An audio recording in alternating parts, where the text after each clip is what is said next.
Pascal Praud est un célèbre journaliste français, connu pour ses opinions bien arrêtées et son style de présentation controversé.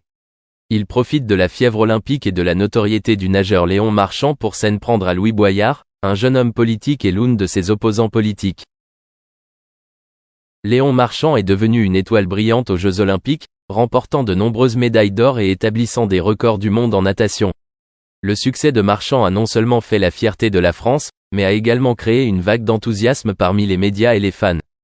Pascal Praud, avec sa perspicacité, a vu une opportunité d'exploiter la popularité de Marchand et sa ferveur olympique pour faire évoluer l'opinion publique et attaquer ses opposants politiques.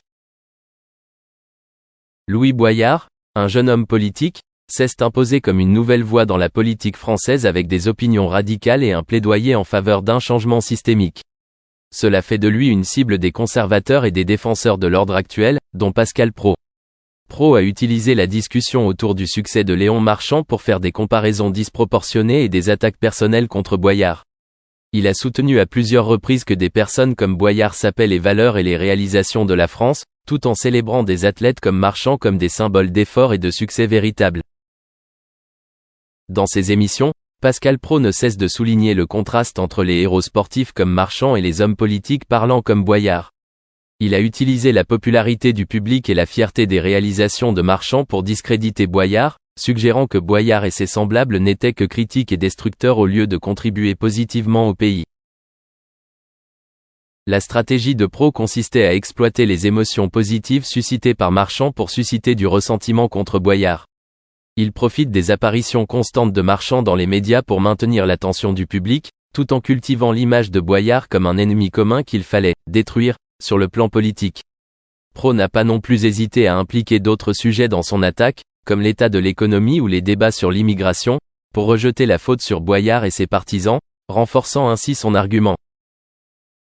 Cependant, tout le monde n'est pas convaincu par la tactique de Pascal Praud. Beaucoup reconnaissaient qu'il utilisait le succès de Léon Marchand pour cacher les faiblesses de son propre argument et pour attaquer injustement Louis Boyard. Certains commentateurs ont critiqué Praud pour avoir exploité un événement sportif pour promouvoir ses objectifs politiques personnels, plutôt que de respecter les divergences des opinions et de se concentrer sur les véritables problèmes à résoudre. Cet incident montre à quel point les médias peuvent être manipulés à des fins politiques.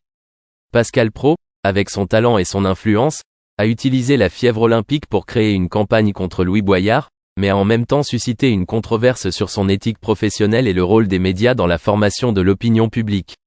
Le contraste entre un Léon Marchand inspiré et un Louis Boyard attaqué a révélé de profondes contradictions dans la société française, où les succès personnels et les échecs politiques étaient souvent exploités pour diviser et provoquer des troubles dans l'opinion publique. Dimanche 11 août 2024, Pascal Praud, l'un des animateurs les plus en vue de la chaîne de télévision CNews, a créé une vague des opinions en comparant le nageur Léon Marchand et son adjoint le général Louis Boyard du parti France Insoumise dans une tribune publiée dans le journal du dimanche. Cet article a non seulement suscité de nombreuses controverses, mais a également mis en évidence la profonde fracture dans la perception des réalisations personnelles et des rôles sociaux des personnalités célèbres de la vie publique française. Pascal Praud, célèbre pour son style d'accueil franc et parfois controversé, n'a pas hésité à critiquer Louis Boyard, figure marquante du parti France Insoumise, parti politique de gauche en France. Dans son article, Praud compare Boyard à Léon Marchand, un jeune nageur qui émerge comme un phénomène sportif aux exploits incroyables. Praud a souligné que si Marchand a obtenu de grands succès sur la scène internationale grâce à ses efforts personnels et à son dévouement au sport, Boyard a été décrit comme une figure qui n'a pas beaucoup contribué à la société et qui ne sait que profiter du mécontentement du public pour faire avancer sa cause.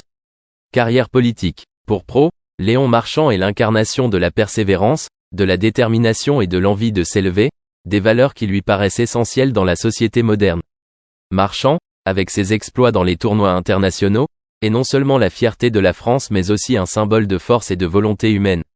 Au contraire, Louis Boyard, selon Praud, est la manifestation d'une génération d'hommes politiques manquant d'expérience et de compréhension, cherchant toujours à exploiter les difficultés sociales pour avancer. Cette comparaison a non seulement porté un coup à la réputation de Boyard, mais a également mis en lumière les vues conservatrices de Praud sur le rôle de l'individu dans la formation de la société. L'article de Pascal Praud a immédiatement suscité une vague de vives réactions tant dans le monde politique que dans l'opinion publique. Les partisans de Louis Boyard se sont prononcés contre ces critiques, affirmant que Pro minimise délibérément le rôle des jeunes en politique et fait preuve de favoritisme en comparant un sportif et un homme politique. Ils estiment qu'une telle comparaison est injuste et ne reflète pas la réalité de la contribution de Boyard à la société. Pendant ce temps, les partisans de Pascal Praud affirment qu'il dit simplement la vérité et soulignent l'importance du dévouement personnel. Ils croient que, dans une société confrontée aujourd'hui à de nombreux défis, honorer des personnes comme Léon Marchand est nécessaire pour encourager l'esprit d'avancement et d'effort personnel. Pour eux, Louis Boyard est le symbole d'un homme politique sans vision, qui ne sait exploiter le mécontentement que pour faire avancer sa carrière sans réellement contribuer à résoudre les problèmes sociaux. La comparaison entre Léon Marchand et Louis Boyard n'est pas seulement un événement isolé mais reflète aussi profondément les contradictions de la société française actuelle. Il s'agit d'un conflit entre les valeurs traditionnelles de l'effort individuel et les visions modernes du rôle des hommes politiques dans la représentation des voix des défavorisés. L'article de Pascal Praud, bien que controversé, soulève des questions importantes sur la manière dont nous concevons le succès et le rôle des individus dans l'accent aigu l'élaboration de l'avenir de la société. Ce débat risque de se poursuivre dans les prochains jours, avec des opinions contradictoires de part et d'autre. Mais ce qui est sûr, c'est que l'article de Pascal Praud affirme une fois de plus le rôle des médias dans la formation de l'opinion publique et dans la promotion du dialogue sur des questions importantes de société. Que vous soyez d'accord ou non avec les opinions de Praud, il est indéniable qu'il a réussi à susciter un débat animé et significatif. Ce qu'il convient de noter, c'est que ce débat n'a pas seulement eu lieu sur le réseau social X mais s'est également étendu à d'autres médias. Les programmes télévisés, les journaux et les articles en ligne ont simultanément rapporté et discuté de cette question, faisant de cette histoire un sujet brûlant dans la société.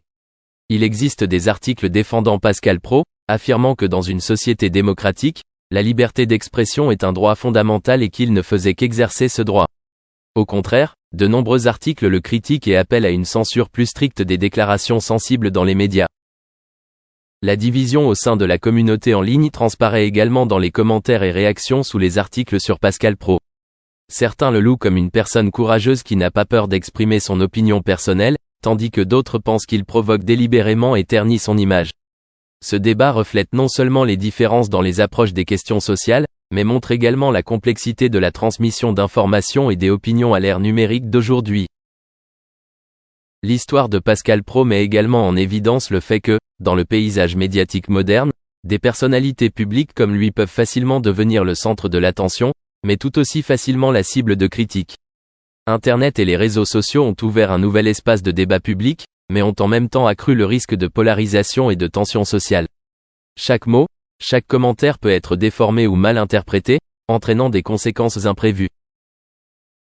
En bref, le commentaire de Pascal Praud sur X a créé une tempête médiatique, attirant l'attention de millions d'utilisateurs en ligne et créant un débat houleux sur les plateformes sociales. Que vous soyez d'accord ou non avec son point de vue, il est indéniable que Pascal Praud a une fois de plus affirmé sa position comme l'une des voix les plus controversées et les plus influentes de l'industrie médiatique française. Cependant, la question de la responsabilité des personnalités publiques dans la prise de parole reste une question épineuse et devra être discutée plus en profondeur. Burt Lancaster a provoqué des remous à Tinseltown lorsqu'il s'était battu dans les vagues avec Deborah Kerr dans Tant qu'il y aura des hommes. Sa silhouette rivalisait avec celle d'un mannequin de sous-vêtements moderne, ferme et impeccable, une rareté dans les années conservatrices 1950. Les questions tournoyaient, Lancaster cachait-il un secret? Participait-il à des soirées débauchées? Pourrait-il être, si elle nous en préserve, communiste? L'homme du moment choisit la réticence, laissant ses actes exprimer son récit. Le 2 novembre 1913, Lancaster prit son premier souffle dans la demeure familiale d'East Harlem, à New York. Ses ancêtres, tous deux des immigrants irlandais de la classe ouvrière, croyaient fervemment en leur ascension destinée des taudis. Peu soucieux de telle aspiration, Lancaster errait dans les rues avec abandon, évitant le regard vigilant de sa mère autoritaire. Lizzie, la mère de Lancaster, exerçait la discipline d'une main de fer. Une figure redoutable pesant 250 livres, elle favorisait une lanière pour inculquer des leçons d'honnêteté. Une erreur au magasin d'alimentation, où Lancaster avait involontairement mis une pièce de monnaie en poche de plus, entraîna une correction pour sa supposée tromperie. Pourtant, sous l'extérieur sévère, Lizzie révélait un côté plus doux. Lizzie Lancaster s'adonnait à un acte simple mais peu commun pour l'époque, organiser des réunions de thé pour des amis afro-américains. Ce geste en apparence ordinaire laissait une empreinte indélébile sur le jeune Lancaster, inspirant son plaidoyer ultérieur en faveur des droits civils des minorités. Même dans sa jeunesse, Lancaster défendait les opprimés. À 9 ans, Lancaster se lia d'amitié